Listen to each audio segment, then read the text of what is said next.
to thank Dr. Harper, Dr. Nelson, board members, and all of the staff for supporting the banquet the other night. It was the prettiest, the most successful, and we've raised more money this year than ever before. So that's wonderful. Thank y'all so much.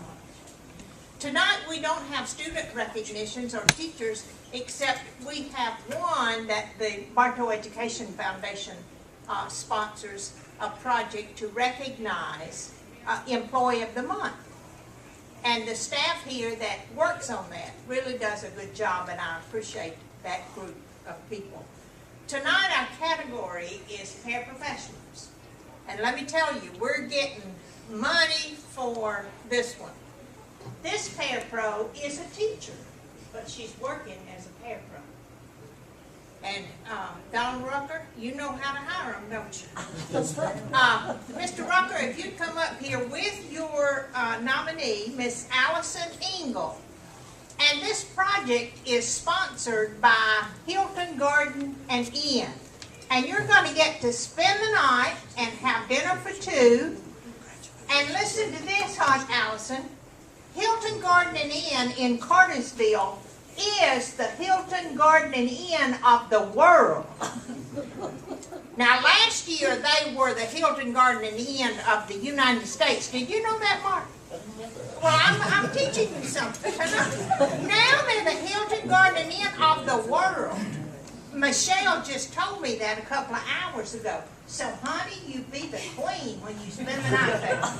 And let me share a few things that Mr. Rucker said about his nominee that the committee selected. Allison is a certified teacher who is working as a parapro with special education. She teaches both full inclusion and resource classrooms. Not only does she meet the expectations that one would have a parapro of attendance and work ethics and knowledge, but she goes the extra mile. She is tutoring kids during the off time and helping them personally with the curriculum. The teacher says that's one of her greatest strengths, is the rapport and the relationship that you build with those kids and those parents and teachers. And Allison, from the bottom of my heart, I appreciate all you do, Mr. Rucker does, and congratulations on being chosen as our Employee of the Month.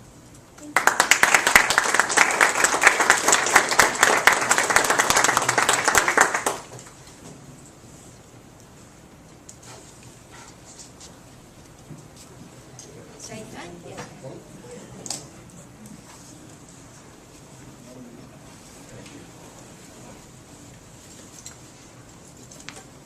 Okay, Dr. Harper, public participation. Yes, sir. Mr. Chairman and board members, we have one individual that wants to address the board this evening, Mr. Cole.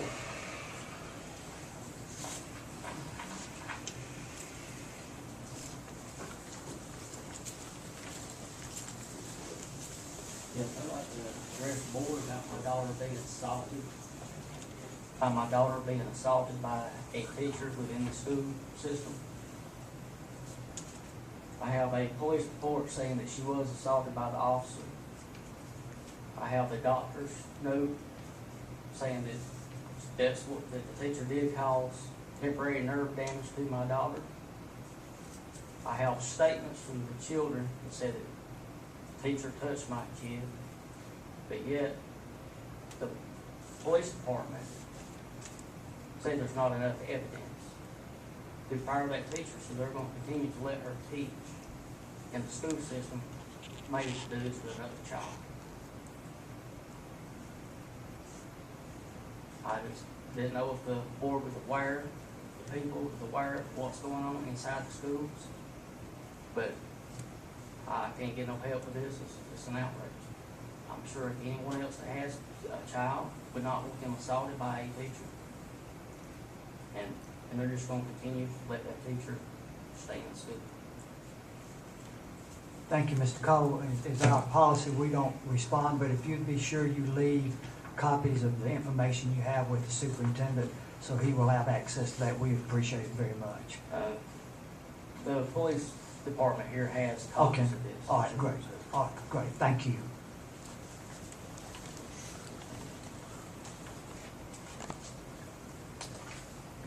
Okay, Dr. Harper, at this time we'll move to, do you have any more superintendent's report? No more public participation, but I do have a superintendent's report this evening, Mr. Chairman and board members. I'd like to talk about a couple of areas with y'all this evening, and specifically our tornado situation up in Adairsville. And board members, please know and remember that this is the third event that we've had in 5 years in Bartow County school system. And I think we're really blessed in this particular situation. Another 300 or 400 yards earlier that this storm had touched down, we would have had some significant issues in 2 of our schools up in Adairsville.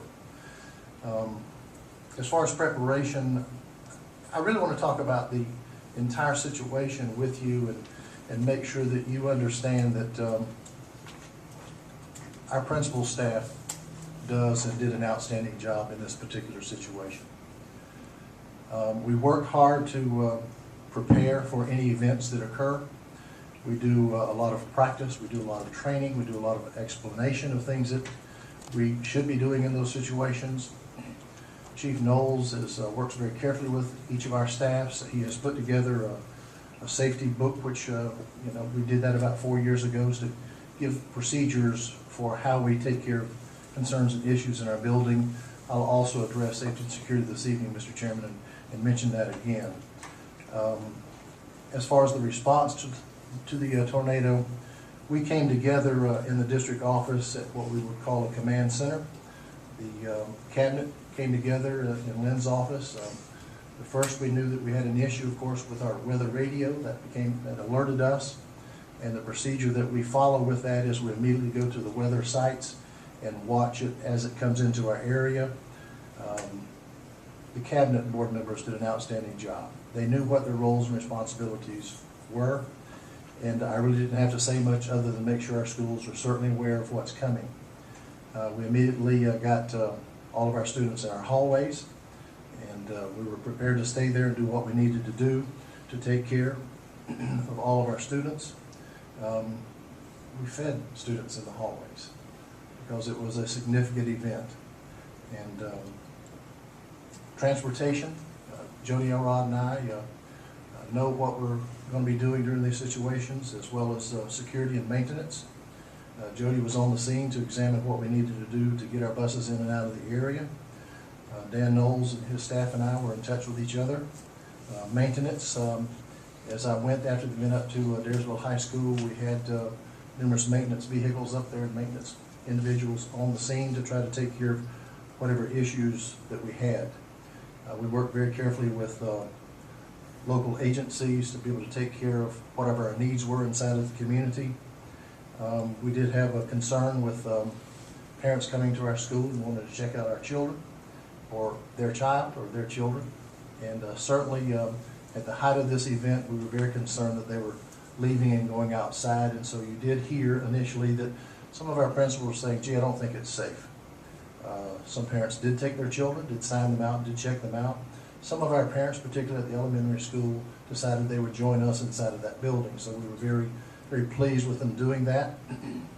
We really held up some of that dismissal of some of our parents, particularly with our younger children, until such time as we felt it was safe. But once it got by us, all of our principals that I observed at the high school, I was unable to get to the middle school and elementary school.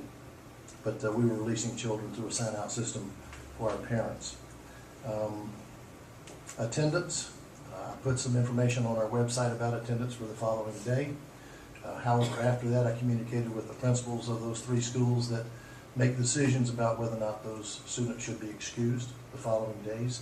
They knew far better than I did whether or not those students had some catastrophe. We do know that we lost 44 homes due to this tornado, but they knew better than I as to what should happen with those students. So I put that in their hands.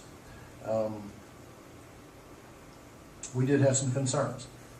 We had a follow-up meeting with the cabinet, with maintenance, with security, and we recognized that we have some communication issues.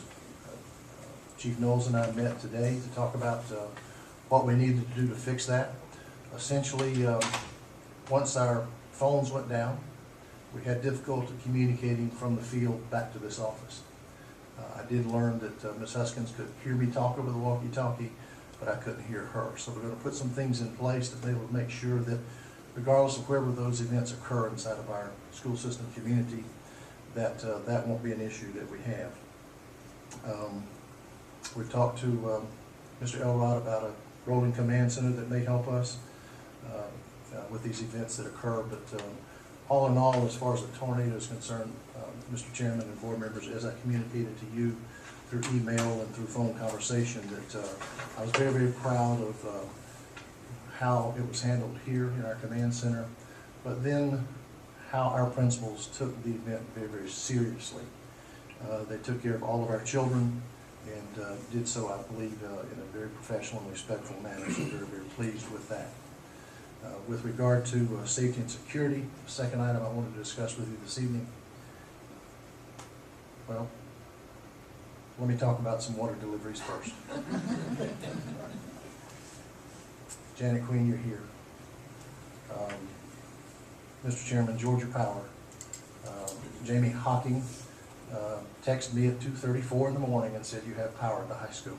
We had talked earlier while it was still daylight and said, you know, please let me know where we are. As you know, Mr. Chairman, in my communication with you, we're going to be forced to make a decision about opening or closing our schools. If we had power, I thought that would be a good refuge for our children when they came. But Janet, we need some water. We have to boil water from Adairsville, and Georgia Power certainly delivered.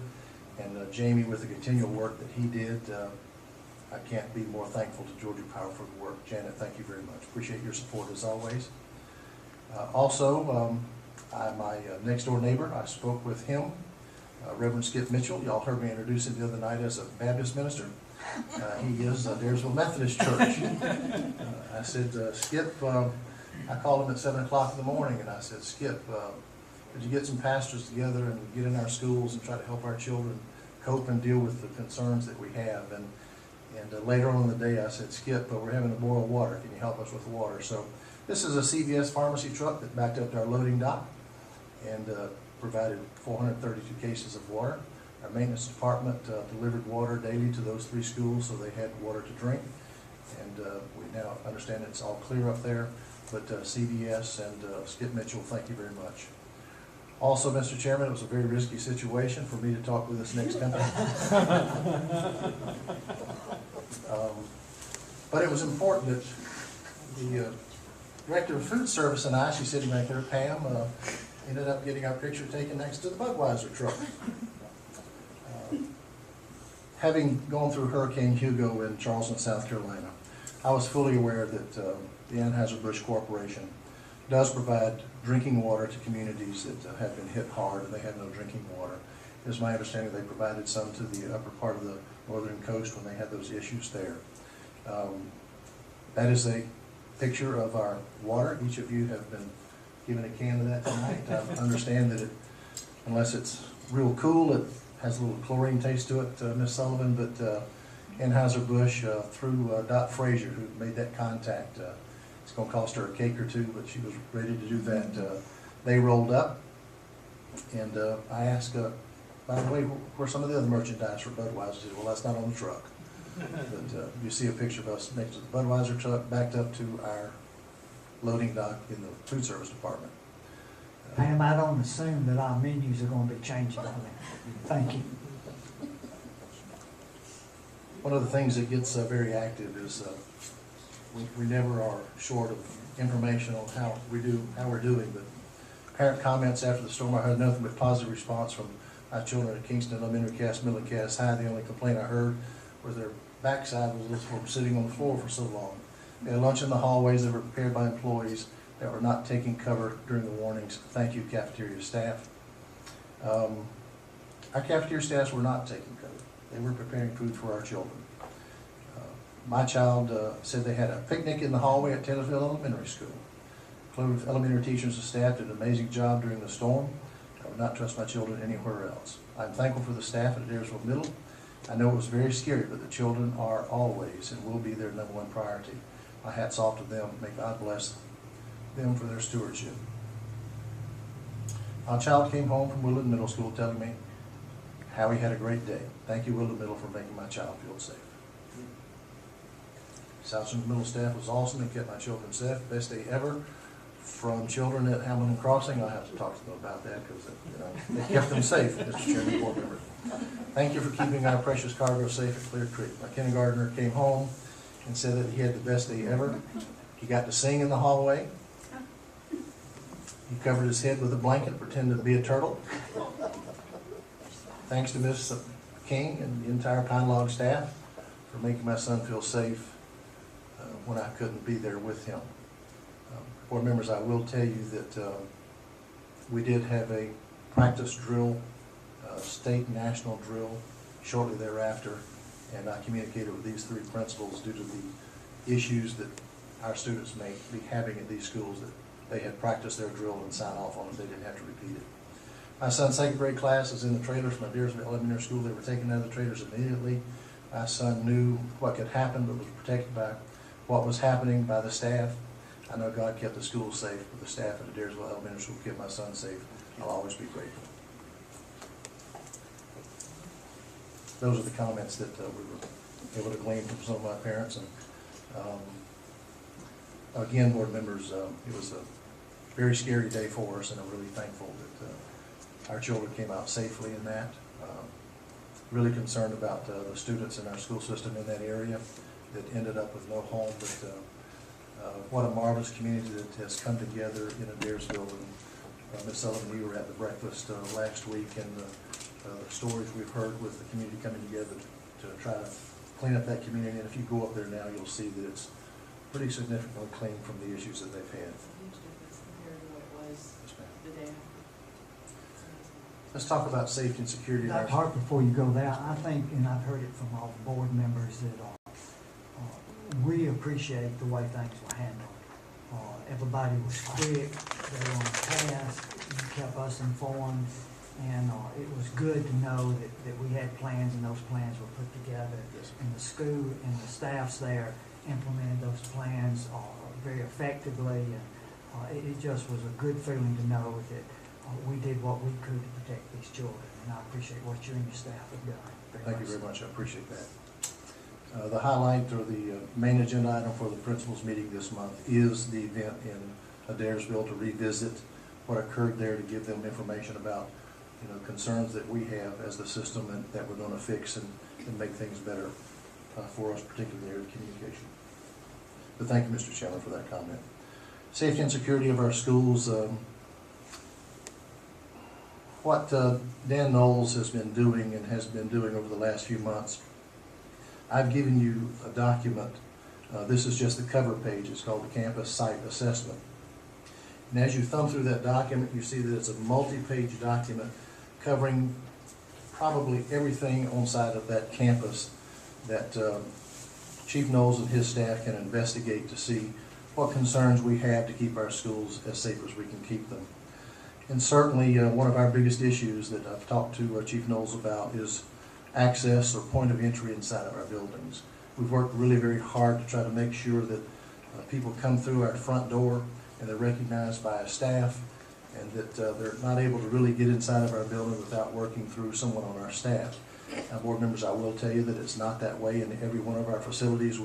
We have focused on elementary because those are the children that we believe will leave with people they shouldn't leave with, but middle and high, we're working there. And certainly with the two renovations that you have approved and will continue to approve, we're going to revitalize those office areas and make sure that at those two elementary schools, when someone walks in that building, someone sees them and someone has to go through the office in order to get in those buildings. At White Elementary School, there's a specific issue that when you come in the building, you can turn left and have immediate access to our students in the cafeteria. So it's going to be a challenge for us to fix that, but I've talked to Mr. Dye, and we believe that we're up to the task for that. I've continued to work on changing the entrance to our schools to make sure that people can't just walk into them, that they're buzzed into that building. We've worked to put camera systems in our building, particularly at the elementary school. We're not where we want to be with all the things that I mentioned to you.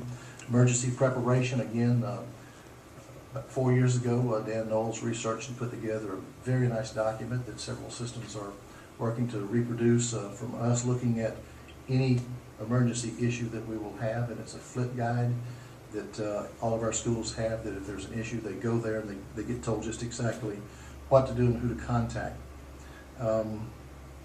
I believe the reason that we were as successful as we were due to the tornadoes because we practice in all of our schools and all of our administrators know what our plan of action is. It's nice to have a plan, but if nobody knows what it is, it's an ineffectual plan. But we do practice. One of the things that I will mention to the board that you are probably aware of and some of the community may not. Chief Knowles in the Sheriff's Department has done active shooter training in every one of our schools. They do that on the weekends when people aren't in the buildings. Now, sometimes that causes us some issues at some of our high schools because the SWAT teams and the police cars show up and they're going to do training in there and everybody's nervous about what's going on. But our Sheriff's Department, as well as our SROs, know how to enter a building and know the layout of that building and know how to take care of what we would call an active shooter in that building. I got a letter from a sheriff's deputy the week after the tornado, and one of the recommendations that he made, and I responded to him in writing. That was a good recommendation. And I'd already talked with Pankaj Dahlia about putting a 911 alarm system in our office. We believe because we have fax line or phone lines that are landlines that we can put simply a button in that office that someone responsible hits that and alerts 911, and simply that tells them that we've got a pretty serious issue going on in our school. So you'll see that installation soon. I'm working and have worked over the years with several vendors with regard to a parent notification system. Certainly I realized that at the time of the issue in Adairsville with the phone lines down, parent notification system probably would not have helped much up there. But certainly once you get the word out to some of your parents, it doesn't take long for that word to spread. We certainly right now use a number of methods to do that, Twitter and our webpage. But the system cost-wise has been reduced, and we're looking pretty seriously at a parent notification system, which allows us to send information out to our entire parent community. And in our conversation with Mark, we're looking at pinging their phone, to sending text messages, to sending emails to them about concerns and issues that we have, whether it be the band group is late coming back or the swim team or whatever. We believe that that system will help us and notify our parents to help them understand that we're doing everything we can to monitor their children and take care of them. The site assessment, I think that document that I've given you is one of the most important things that we can do and go through and take care of the issues that Chief Knowles and his staff finds that need help and support from us. Mr. Chairman and board members, we do take our responsibility of our children very, very safely, very responsibly, and want to make sure that they are safe, and we work very hard at that. And I know that's your charge for me as superintendent, is to make sure that we handle them carefully each day, and we do work hard to try to do that. That's my superintendent's report this evening. Thank you, Dr. Harper. I think along that line, Ms. Sullivan, a couple of our board members were able to go to a workshop, a couple of workshops, and if y'all want to just briefly talk about what you found there. Well, I've actually got two workshops that I wanted to address for a minute, Mr. Chairman. But I'm going to start with the most recent one first, because it does seem to segue a little more with what Dr. Harper was saying. We had learned about a school safety summit that was being held in Floyd County. It happened to be held on the Thursday after we had the tornadoes in Adairsville. And Mr. Kittle was able to also come to Rome and attend that at the Model High School. The summit itself was originally intended to address gun safety issues, but I think after the tornado and weather situation, Floyd County was affected by some of the weather problems as well, although not quite as much as we were at Adairsville. But they addressed numerous issues, and several things really stood out for me listening to the presentations that were made and to the individuals that were there. The first thing was their request to the community to stay involved and informed with them, and the constant emphasis that they made during their presentation on having parent involvement in helping to keep the schools safe. That we can't do it alone. It has to be a community-wide effort, and most importantly, it requires that our parents help us to be aware of situations that might not be safe or that we might need to know about.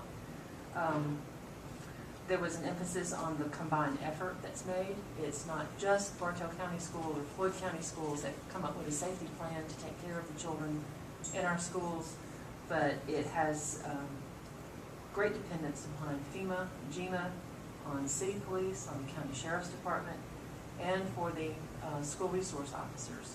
So it's a wide variety of people. Media representatives were there as well. That's an important link in getting word out and having communication with the community about what's going on. The Sheriff's Department in Floyd County did note that every detail on a safety plan is not shared. And the reason for that is that too much information could be just as harmful as not having a good plan. And so I know that that's something that we work with here, but it was helpful to have that reminder that sometimes you can't always say everything that you do have in mind or that you're doing to try to keep your kids safe.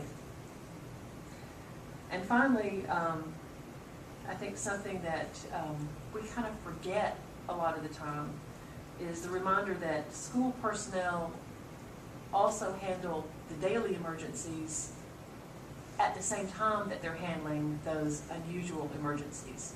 So at the same time that our teachers and our principals were taking care of our children, had them in the halls, trying to keep them safe and calm in the middle of a tornado, they also are aware of the need for diabetic monitoring. They're also aware of the need of those children who have problems with seizure disorders or other issues that they absolutely have to be mindful of. So it adds an additional layer to what the staff and the teachers and the administrators in our schools do.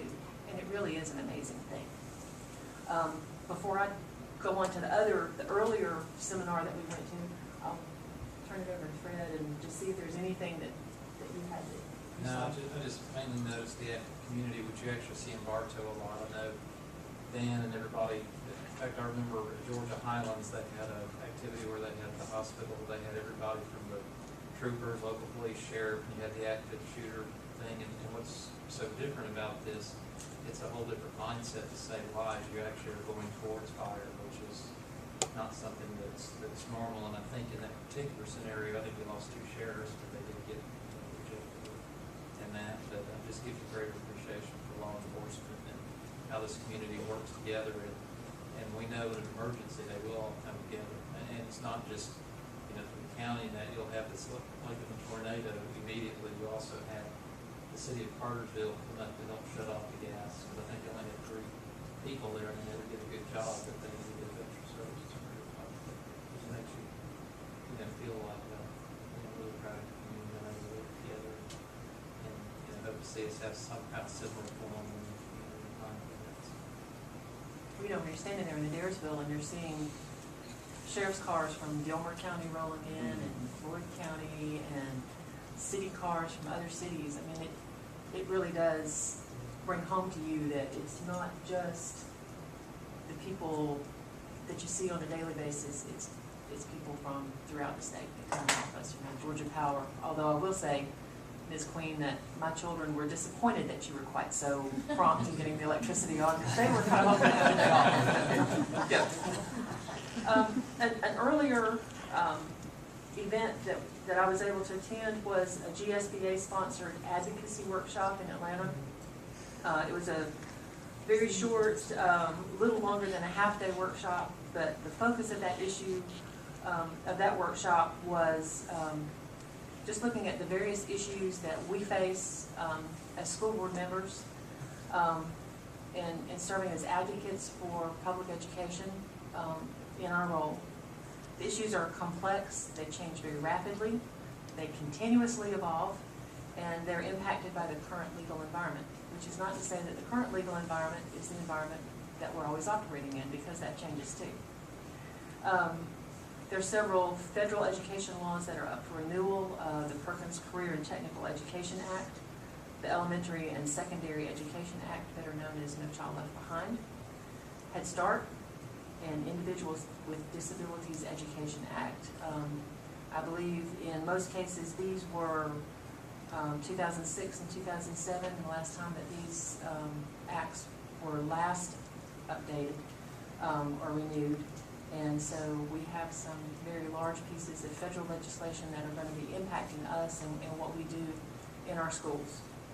On the state front, we have the Parent Trigger Act. There is some discussion that some of our elected officials are interested in electing superintendents rather than using the system that we now have.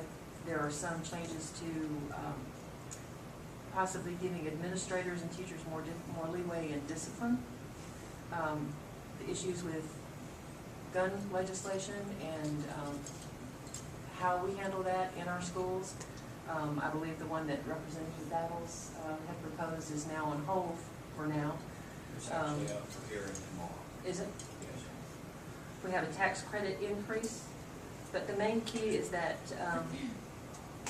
I guess from a budgetary standpoint that they gave to us is that local systems can expect a little change in available funding, and that what we have is probably what we're going to have, and that's something that we will continue to work with. There was one final note that they have restored pre-K to 180 days plus 6 planning days, but the representatives there were unable to answer how that's going to impact schools that have furloughs because of monetary issues. So there are a lot of things that we're working through, and that, you know, it's a learning curve for all of us, but it's something that I think it's good for us to be aware of. Thank you, Ms. Sullivan. Any questions for her? No, ma'am, but thank you for the information sheet. You got off easy this time. Good. Anything else Dr. Harper, the superintendent? No, sir. At this time, we'll move to approval of the minutes. You have before you the January 14th, 2013 called meeting. I'll entertain a motion to approve those minutes. I'll make the motion to approve those minutes. Is there a second? Second. Any discussion? All those in favor, if you'll raise a hand, please. It's 4-0. You have the January 14th, 2013 work session minutes. I'll entertain a motion to approve those minutes. I'll make that motion. Is there a second? Second. Any discussion? All those in favor, if you'll raise your hand, please. It's 4-0. You have the January 14th, 2013 business meeting minutes. I'll entertain a motion to approve those minutes. I'll make that motion. Second, Mr. Kittle. Any discussion? All those in favor, if you'll raise your hand, please. It's 4-0. Now we'll move to approval of the agenda. I'll entertain a motion to approve tonight's agenda. I make the motion that we approve the agenda. Is there a second?